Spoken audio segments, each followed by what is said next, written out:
Okay, I'm going to cover a little bit about tapered leaders. There's an awful lot of information on them. Some people have used them, some people like them, some people don't think you need them. There's all kinds of tapered leaders. They either come knotless or knotted. Now, years ago, to make a tapered leader, we had to knot various sections together. Well, that was a handy thing because every time you changed the diameter, you had a knot, and they were knotted. Well, then we came into these knotless tapered leaders years ago. They're great. I like them. They don't teach you much about a tapered leader because you buy one, it's like a pre-made cake mix. So you get this tapered leader that starts out thick on one end, 19, 20, 21 thousandths diameter of the butt, and it tapers down into what's called your tippet. You use up your tippet. The first thing that happens is you butchered up your tapered leader. So you keep tying a new piece of tippet, and as you cut back on that taper, your tapered leader is kind of worthless. And you pay like $5, $3, $4, $6 for them. So the guy says, well, what do I need a tapered leader for? Well, the tapered leaders are handy in turning over your fly with accuracy, delicacy, and control beyond the end of the fly line. So how many different types of tapered leaders are there? Well, there's quite a few. Some of you have been using the term braided and furled, like interchangeable. There is a distinctive difference, and we're going to cover a little bit about a furl leader. It's actually a twisted leader where you take two sections and you twist them and you bring them together and it forms kind of like a rope. That is a furling process. It can be made of monofilament or thread. So this is a furl leader right here. They're very durable and they're great and they hold up very well. So a lot of people that haven't used a furl leader might want to try one. So why would there be an advantage for a furl leader? Well, one thing is they're very durable. Now the issue about a furl leader is when you furl a leader, it's tapered. It's a tapered leader that is put together with two pieces twisting in the end themselves. The braided leader, which came out years ago, was actually braided just like a pigtail is braided.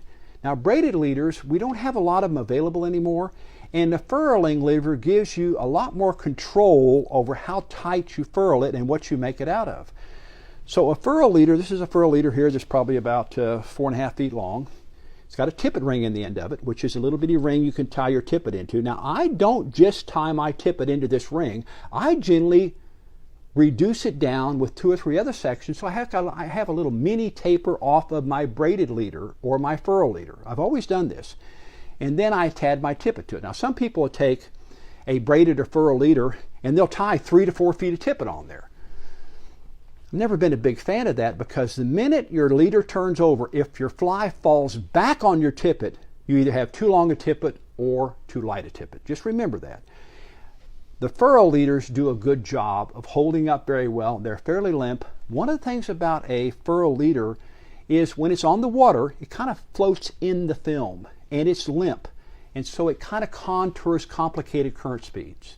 They turn over well, they hold up well, and they really have their place. Now, this particular leader being furled, you can grease it up with fly floatant, and it floats really well too, so you can actually mend it better. Costs a little more money, not a lot of them to pick from, and sometimes people furl leaders where they don't have them tapered down enough on the end. They're just really blunt and stiff. So there's another leader out there. We got a monofilament tapered leader, and they have various lengths from 7.5 to 9 to 12 feet and even longer. There's another leader out there called a poly leader, which is actually a tapered leader with a coating, almost like a fly line coating over it. And I like poly leaders when I'm using switch and spay rods. They're a little denser, they're a little heavier. And what I like poly leaders for, not such a big fan for trout fishing, but I do like the heavy weight because I think they make a little more compatible transition off of your spay lines. I like the way they turn over. I like the compatibility of a poly leader when I'm using a switch line because they're a little heavier, they turn over better.